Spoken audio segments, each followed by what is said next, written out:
Last season we got peak anime where the main character is reincarnated in the same world.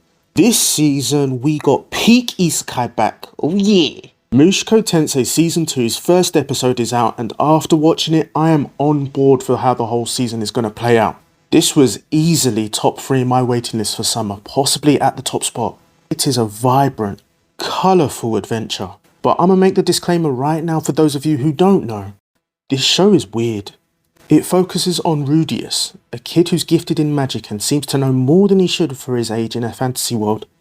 Well, he's actually this guy. Hey yo, what the fuck? And I know what you're thinking. I'll be crying if I look like that too, bro. How? He dies at 34, a bum, a loser. Even he doesn't care that he's dying right now. But as he's going to the other side, he's born again as a boy named Rudius, now in a new world to explore with magic and a family who loves him. Now he can turn away from this beautiful opportunity like he's done before.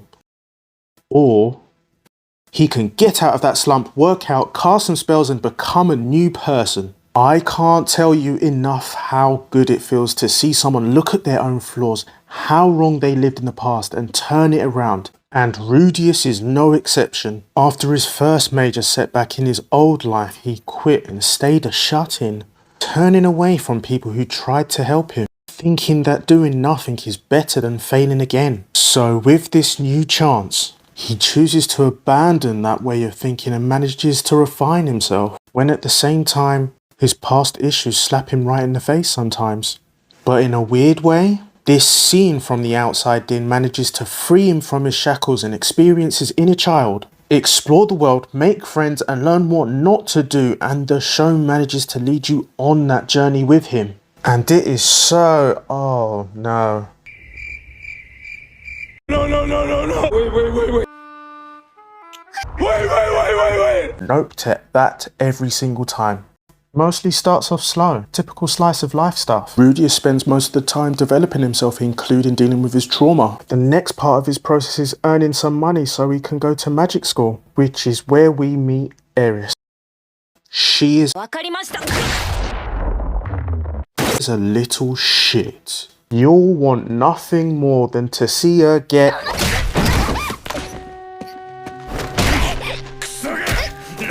disciplined. Then she lightens up, comes into her own, with the plot still kind of chill. They brush upon their skills, both of them still going through character development. Then the plot thickens.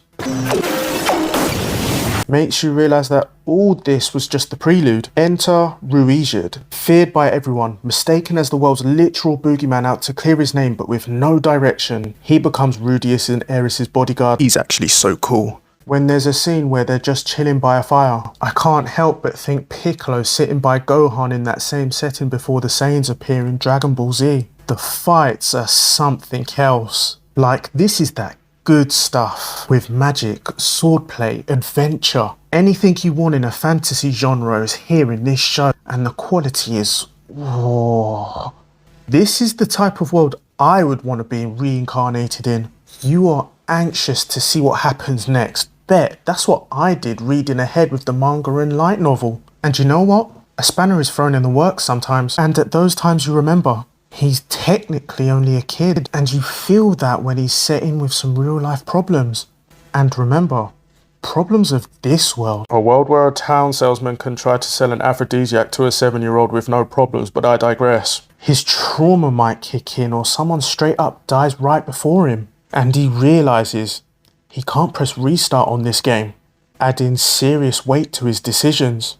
Yet somehow this show manages to show you the deep depressing sides of the world, then slingshots you back to the wonderful childish side. The narration is used in a way most shows fail to do. Rather than just edgy exposition, you get fed insights into how he genuinely thinks. He gets ahead of himself, runs himself into a hole, and that voice can even convince you, leading the plot twist to trip everyone up. All sorts of thoughts are outspoken.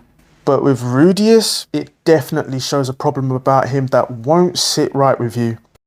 Rudius is a 34-year-old bum, cast out by his family, reborn as a child with his memories intact.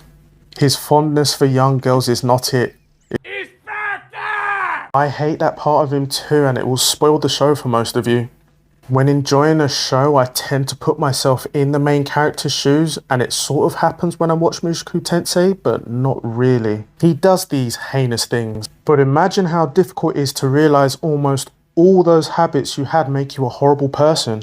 He spent more than half his old life in isolation, feeding into just about any wonderful and disgusting thing on the internet all day, every day. We find this out as early as in the second ever episode, along with what led to him getting kicked out on the street barefoot, which many people shouldn't have sympathy for him in that regard. Shut-ins are mostly associated with the lost generation, who were uni graduates shafted by the 90s economic crisis in Japan. He became one at high school, with his only experience in life coming from video games. He even calls himself out for how he handled his old life and how lucky he is to be in his new situation. And eventually he does realise that the way he views things is wrong. But growing out of those habits naturally doesn't happen overnight. It takes time. And after a while he does change. And that's what the central theme of the show is. Redemption. The clue being in the long form of the title. Over time, who starts as a spoiled brat, Eris, matures into a respectable young woman. Paul, Rudy's father, who we later find out has done some terrible things himself, spends the rest of the series being the best father he can possibly be, with a few stumbles, spoilers. Lilia, an example of one of those stumbles, vows to dedicate her work into serving Rudius after his intervention in the meeting about her joint transgression. And this is after she tended to internally recoil in disgust at him. Ghislaine, Roxy, Ruijerd. He doesn't only try to better his life, he makes those around him better themselves as well. He knows what constant bad choices do to a person. There is a huge amount of depth written in these characters that is organic and relatable, without a noticeable number of tropes attached to them. Refugin Maganote shows us through these characters that everyone has room to grow, not just isekai characters.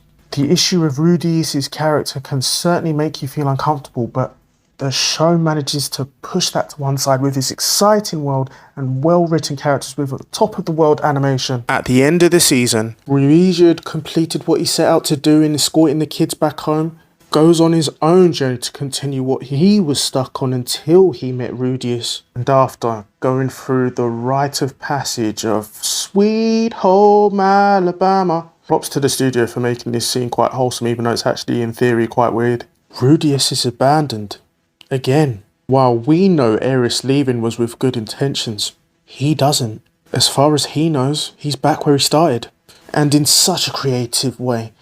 In the way only studios who truly care about their work can articulate. The thought process of him coming up with the reason and willpower to, if not for himself but for the sake of the people he loves and cares for.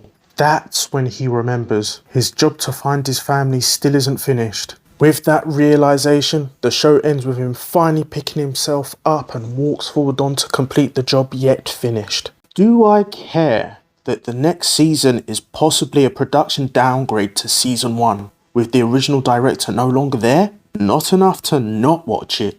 If I were annoyed and nitpicky on that possibility about the show's quality, I would have moaned about the second part in season 1, but I don't. Part 1 captured me. Part 2 did more than enough to engross me into the show as the plot progressed and led the party to expand its world. The first episode of the new season is a solid start to what I believe will be another incredible return to Rudius and the gang's journey. And I didn't want to bring the topic up because I don't want to pretend to be an expert in the music field, so I'll just say this in one sentence. A lot of the time, the original score just fits. The season has the same art style, so they must have kept a core number of people from the last season. The music director hasn't changed. This is clearly subjective, but I watched the episode, heard the music, sound and voice acting and thought, oh yeah, that's Mushoku Tensei. And I had a smile on my face. Only a few shows off the top of my head have managed to excite me, and none of them in the way this one has done it. The quality is, look at the bread. If you enjoyed the video, leave a like. Helps the video reach others. Comment on how you feel about the show. Give me any ideas or criticism on the video. Tell me anything I messed up or missed out on. Subscribe and support black businesses. Roll safe.